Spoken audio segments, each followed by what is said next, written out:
Hello, Abigail here with the astrology of this week. This is actually video number 2 because of the Mercury retrograde. I am re-recording this um, because I got a few dates wrong and I missed an important aspect. So here we are, take 2. Um, yes, I did do a full other video. It is what it is. I got other things done in the process. But this week is kind of, to me, one of the most static weeks of this Mercury retrograde. And I also think it's good to remind us where we are. We're in a Mercury retrograde. We just entered into July. We are coming right off of the Mars Uranus conjunction, which is going to be bleeding into this week a bit. So just be aware that that's the backdrop of this moment. There's a stasis and chaos and us not being able to move and things around us shifting and changing. And then the energy of this week is very, until Sunday, is very kind of ponderous and slow and honestly kind of regressive. Not necessarily in a bad way, but we are going to get stuck. And this is not a week to really expect a lot of shifts and changes to happen in a way that makes us feel like we have control. Um, so keep that all in mind. Also important to note, Jupiter's just moved into Leo at this point, so a very fresh um, astrological sign, and we only have one more major transition this season. And well, scrap that, not necessarily, but as far as ingresses go, as far as something entering a different sign, the only thing we really have left is at the end of July, which is when we get the nodes, the North Node and the South Node moving officially into Aquarius and into Leo. We will still have 2 more eclipses on the Virgo Pisces axis because of their adjacency to Aquarius and Leo. So it's kind of a slow exit there, technically. But I think it's important to kind of realize that we're kind of checking these boxes. Now, why I was like, is because we have a Venus retrograde and then we have a Mars retrograde. We have a Venus retrograde during a Mercury retrograde again. We had one of those back during eclipse season, which thankfully we don't have eclipses this time. Back in eclipse season of, I think, 2024? Or, I want to say it was 2024. No, it might have been 2025. Yeah, it was 2025. I don't know why I blanked on that, but we are once again in that energy. That will be how we will end the year in a Mars retrograde. We will be out of a Venus one and then jumping right into a Mars one. So the end of 2026 is shifting and changing a lot. We're not really going to get our legs under us until mid 2027, in my opinion, and probably not until the fall, if that even, because of the intensity of the summer eclipses. But anyways, I just kind of wanted to zoom out to kind of place us in time, especially as this week doesn't have as much going on. But to start, we have Sun square Saturn at 14 degrees. Sun is in Cancer, Saturn is in Aries. It is a cardinal square. And yeah, we're going to be hauled up a bit short. You know, the ways in which we want to move forward, the ways in which we want to progress are coming under review with Saturn. And it's very much like, if the things that you're wanting and building aren't also attributing to structures around your own personal care and things that support you emotionally and nurture you physically, then it's not functional. Basically, the stars are like, you will get burnt out and this dream will not be worthwhile if you are not also building in systems of care. So, divorcing from capitalistic ideals when it comes to business models, moving away from this burnout culture that we have developed in the last like 30 years, 20, more like 20 years. I still kind of remember it starting to show up when I was a child. Um, so not that people weren't burnt out before, but there's been a building in the last like 15 years that has been really noticeable as our economy that's always had holes in it has gotten incredibly more and more unstable and more manipulated by corporations and things like that. And so in this moment, there's like, Saturn's like, whoa, hold up. We do want to move forward. We do want to try new things. We are pushing boundaries with Saturn and Aries, But these boundaries are meant for growth and not meant for destruction. And so, with this Mercury retrograde in tandem with this Sun Saturn square, it's like, so you have to build in systems that you can function under. Um, Saturn wants to do, while Saturn in Aries, you could argue isn't necessarily a long-term Aries. It does want results, and it does still have Saturn's goals, even if it wants to move faster, do things quicker, and shift a little more fluidly, or more fiery, rather. And in this moment, it's like, if your plans don't include your sustenance, if your plans don't include things that bring you joy and happiness, if your plans don't leave space for connection and care, they will not be moving forward, and we're going under review. This is also tied up in that Mercury energy of like having to process old patterns and habits that we have that we might have inherited from other people, because the Capricorn Cancer axis is very much about inherited traits. Saturn is father, Moon is mother, you know. So there's this element also of like processing where we learned and picked up stuff about success, about progress, about how we should show up in the world. So that Monday we kind of get hit with whoa, whoa, whoa. And it is kind of a jerk back from that Mars Uranus conjunction of like, yeah, we might have at least the wind to our backs pushing us forward, but we have to move forward strategically. We have to move forward wisely, building systems and structures that are actually functional and actually work for us, and things that are actually aligned. If you are chasing dreams right now that are no longer aligned with you, or that need to be kind of reconsidered or reattuned, this is one of those times where the universe is calling us back and saying, whoa, whoa, um, you have gotten out of bad habits and patterns in the past. Why are we falling back into them? Or why are we adopting a new and fresh way to torture ourselves? Um, yeah, the system is impossible, but you're not going to like win by participating. That's not how this works. You lose either way. And so you might as well invest in building structures that are more attuned to you, that actually shift things in the energy and shift things in society, than going along with it, because you will eventually torture yourself. Um, I will say, if you continue to push past this point, the eclipses will roast your ass a bit, which is why this Mercury retrograde I'm really actually enjoying, because it's free from a lot of interference. We don't have eclipses and other things happening at the same time, and so we really do get to buckle in and focus on what this retrograde is saying, and how it is asking us to leave behind old patterns and learned behaviors and things that we were told were valuable that really probably don't matter as much as we were told. um, and this Sun Saturn square is like, who are you really outside of the system, outside of labor, outside of work? And what can you do for yourself and your community to find a way to thrive during these very unthrivable times? So, yeah, definitely kind of hauled up short in the beginning of the week. I suggest strategizing, writing things down, listening to your body and seeing where your body wants to go as much as you can is going to be important. But yeah, that's that Saturn square. It's going to last a little longer, because Saturn is a pretty slow moving planet. So some energy on either side for sure. And then by Thursday, we have Venus entering Virgo. Now, Venus in Virgo is considered detriment in fall, and it is. It's not Venus at its highest functioning, but I do think at this time it can be really helpful and effective in helping us clear and clean house. Like I said, not very Venusian of it. And I do love Venus in Virgo. I think when I get clients with Venus in Virgo, one of the bigger struggles is this kind of desire to sacrifice the self, or to give up large parts of themselves, which kind of lines up with this Venus, not the Venus, the Sun square Saturn energy. And um, if you've met a Venus in Virgo who's pretty tight fisted, oftentimes it's because they have had people take advantage of them, and they've burned themselves out, and now they're like, never again, and they're going to another extreme. But it's about learning the complexities of relationships, and also the drier aspects of relationships, communication, um, talking things through, doing the unfun work of community and collective care.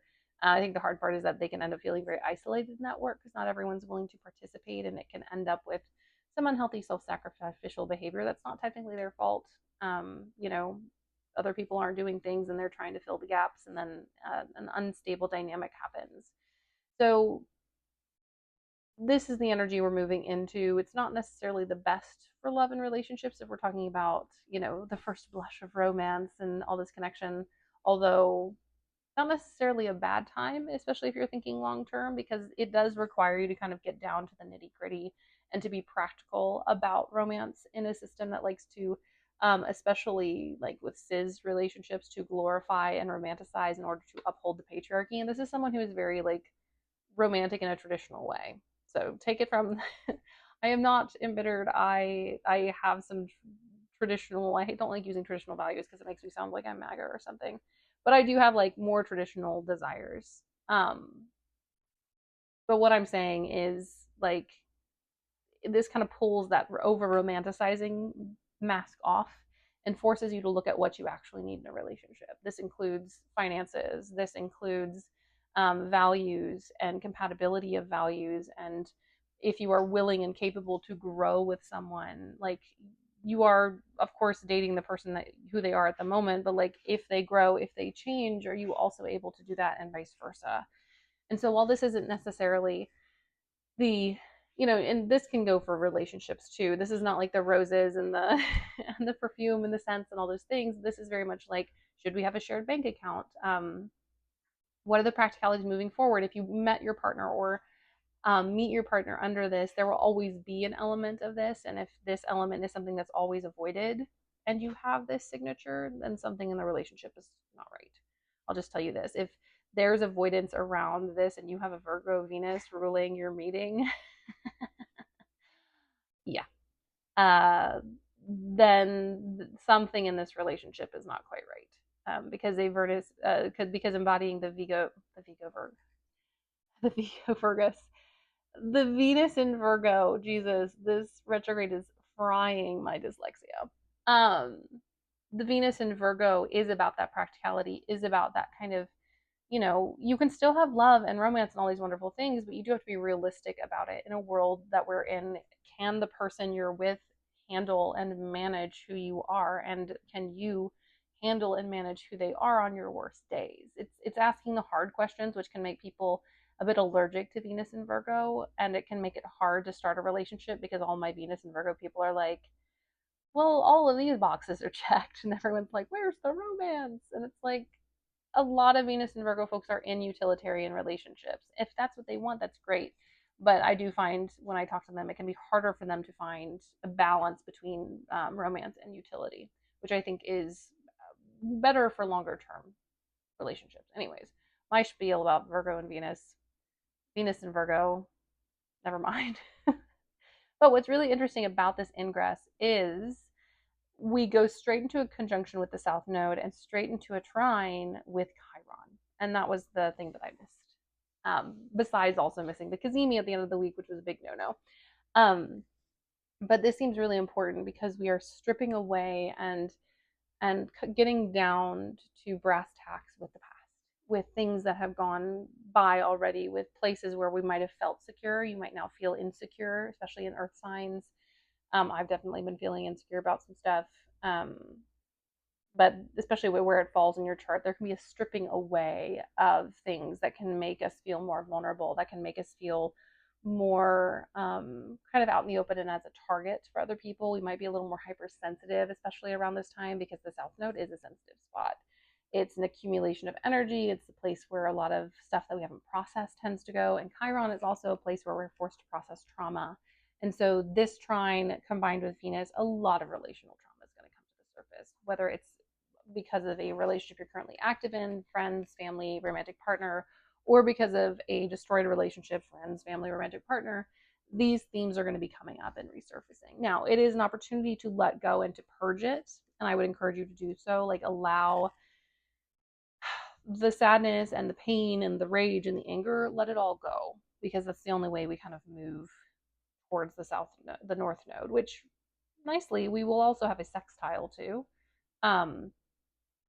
Because that's how these things work. So we have the sextile with Chiron with this node. And obviously, they've been kind of hanging out ever since Chiron went in, which is why I was like, oh, this is why it feels extra potent. Because Chiron shifts, I find personally very potent. I know not all astrologers play with Chiron. The minute I met Chiron, I was like, hello, sibling. hello, hello, object in the sky that makes a lot of my personal life make sense. So this is a moment, a watershed moment. It's a moment of release. Sorry, I will always check my mic during Mercury retrograde because I always get screwed in some way. As a Virgo rising. But yeah, this South Node, there's a lot of purging, a lot of release. This week is hard. This week is labor heavy. This week is kind of stripped down. Like I said, once we get to Sunday, it's actually going to feel better. But especially from here to about Saturday, we're dealing with this trauma. Also, with Chiron in Taurus, it's about survival and the ways in which we have survived. I think a lot of people are going to have to face their coping mechanism. Do you fight? Do you freeze? Do you fawn?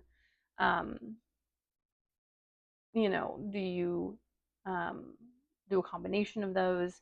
And not all of those things are bad, but like I think especially if you fawn, that kind of comes to mind in Taurus. Like Taurus can fight and it is the bull, but in a survival mode, Taurus can like lock down and be kind of like a rock, and a rock with lots of feelings, and kind of protect itself by becoming impenetrable, but then nothing gets in or out, and it can become a very isolating place emotionally. And so Chiron moving into Taurus is like us having to face that. Also, Taurus is ruled by Venus.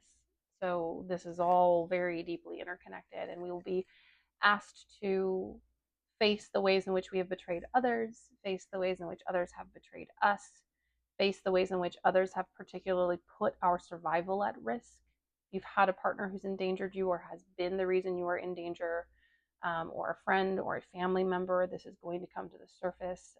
A lot of feelings of betrayal and um, hopelessness around it, wondering, especially if this happens to you a lot, wondering if, this is just a pattern you're always going to have to experience. And I'll tell you it's not, because astrology moves.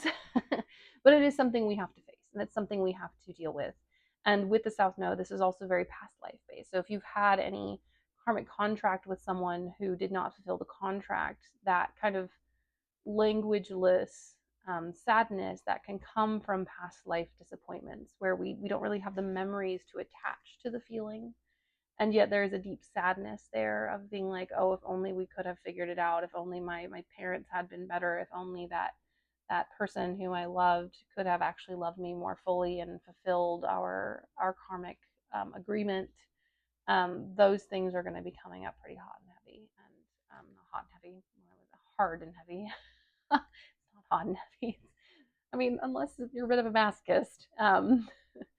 So, and this is all happening at 0 degrees. So there's a lot of possibility coming out of this. There's like a limitless ability to shift and change these dynamics, but in the moment is going to feel sticky and hard and honestly unsatisfactory and unfinished. I think, especially until the nodes officially shift and until Venus kind of gets into its transit and out of the orb of Chiron. But it is time to process. It is time to feel your pain. It is time to accept the ways in which you have been harmed and maybe the ways in which you may or may not have harmed others. Um, I think there's opportunity for repair here, but the repair can only happen when both people are willing to take responsibility and accountability, which is a very big Venus Virgo thing. Um, and be really able to look at the facts and the truth of it and be like, yep, that happened. I participated in that. Um, do I want to keep doing it? No. But do I need to just see it for what it is and be like, yeah, that was me? Absolutely. And it doesn't mean that you have to like live in guilt and shame, or someone else has to live in guilt and shame, but you have to process and move through those residual feelings in order to get to the other side. So yeah, just a lot of past life stuff shifts. I think for some of you it might be really freeing, but for others it's gonna be real sticky. Like I say in a lot of my videos, it like just depends on where you are, beginning, middle, or end of a journey. If you're at the end of it, this can be freeing, and you're in the middle of it, it can be frustrating. If you're at the beginning, it can be overwhelming. For this specific moment. But I encourage you to release, to feel your pain. One of the things about Chiron is he kind of avoided his pain by becoming useful to others. Chiron is actually a very Virgo energy in some ways.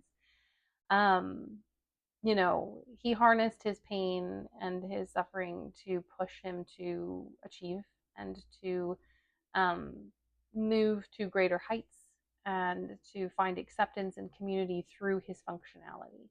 And when that was no longer the case, and when he was wounded and no longer could heal himself and was stuck with that, he made another sacrifice in order to escape the continued suffering.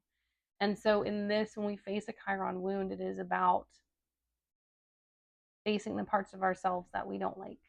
And even though the archetype himself fled from that his whole life, when we sit with Chiron, we sit with the inevitability of things. We sit with the way things have been and the way things have affected us and what we cannot change and that things that we cannot fix about our lives and ourselves. And this is a moment to really sit with that and to grieve it and to be okay with it. And not okay in like a ha ha la la way, but as in like just allowing it to exist way.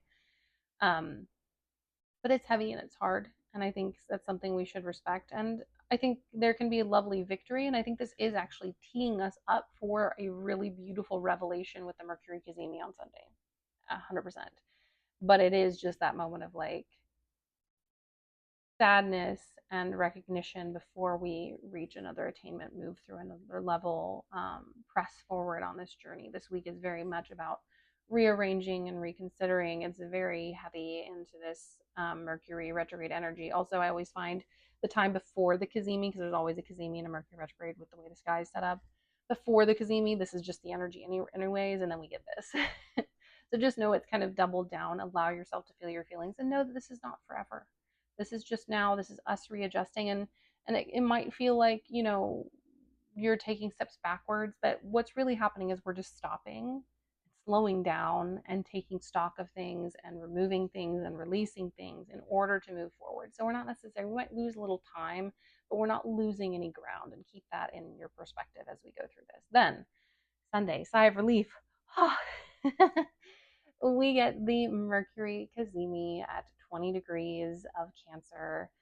This is also going to be right before the new moon, and if I remember, yes, a fairly hectic week. Because this is when Uranus makes its contact with the other outer planets, and Mars makes its contacts with Saturn, which is the two malefics getting together in the sky. Um, we got a Venus square that new moon in Cancer. The new moon is the highlight, and actually I think a really beautiful, like lovely gem or pearl in this moment. But just know that when we hit this Kazemi, that's where we're headed. So the Kazemi it's an Arabic word for heart of, so heart of the sun. You can have Kazemi with any of the planets that have conjunction with the sun, which is all of them. I don't know why I said it that way. But this is when Mercury goes in the heart of the sun, and it's a moment of illumination. What's important to note is in astrology, any like planet on either side of the sun by any degree besides one are getting flamed. They're getting roasted. You have combust, which is about 8.5 degrees, and then I think it's 8.5, it's like 8 degrees. 8 degrees, and then like 17.5 degrees is under the rays, which is the kind of lighter version of combust. So we're not going to have much visibility this week because Mercury will be in orb with the sun.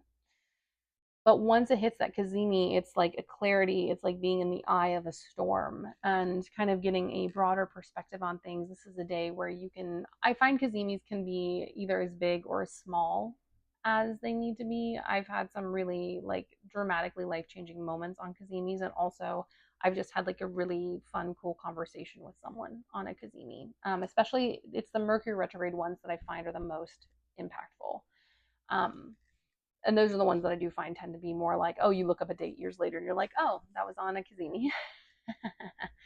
And so on this Kazemi, I encourage you, especially with Cancerian energy, to be out and about a bit, to put yourself around other people without expectations. Because like I said, it can be as big or as small as it needs to be, but knowing that there is some gift, some message, some encouragement and some support from the universe coming in during what has been a really tough year.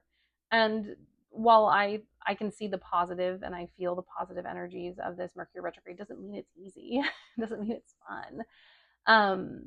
And this is a moment of clarity, of reassurance, of encouragement, of something coming through that has been long desired. Now, maybe it might have to develop as we move through the rest of the retrograde, but this is kind of the turning point that I often find during a Mercury retrograde as someone who is heavily Mercury influenced.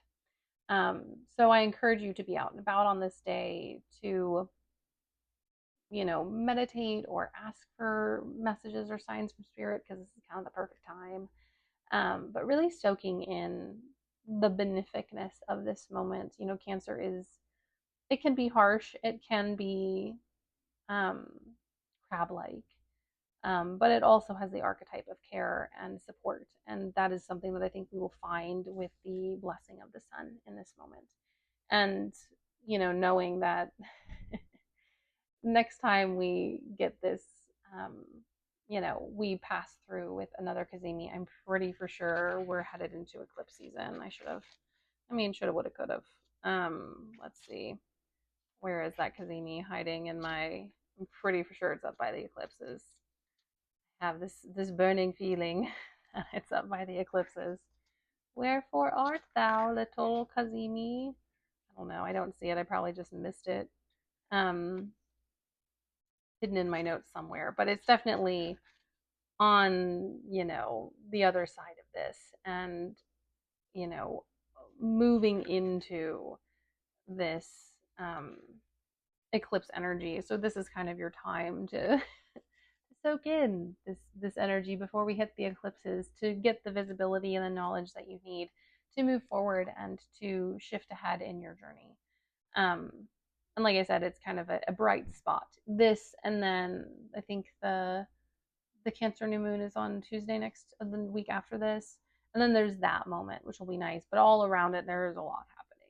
So just be aware of that. And here's the deal: just because things are crazy doesn't mean that good things can't happen. Just because things are stalling doesn't mean good things can't happen. It just means that we might feel a bit of helplessness when it comes to accessing those things, when it comes to getting the stuff. Just our ability to like activate ourselves is going to feel dampened at this time. And it doesn't mean that good things can't come in. It's just very universe led, not really self led. Anyways, my loves, this is my astrology rundown for this week. If you enjoy these videos, please like and subscribe. It helps this channel to grow. I also have other videos, wax readings, tarot readings, etc. If you want to, you can pop questions or comments down below. Also, if you would like me to cover something astrological or a specific kind of reading, you can request that. I'm more than happy to integrate it as long as it aligns with spirit. And yeah, I wish you a blessed week. Take time, allow yourself to process. I think for some of you, this is the sign to get into therapy. Coming from someone who recently got back into therapy after a massive move and a big shift and transformation in their relational life, aka I broke up with someone I'd been with for a long time. But now is the time to get back into therapy if you're not, and to allow yourself to release and let go. Um, Here's the deal: those hoes did things that were not right. You moving on and not giving them the time of day doesn't justify their behavior. It just means that you get to be free and happy and to move on to seek joy in your own life. That's what I would encourage you to do this week, especially once you get the Kizimi. Open yourself up to the universe. Anyways, my loves, many blessings, and I'll see you in another video.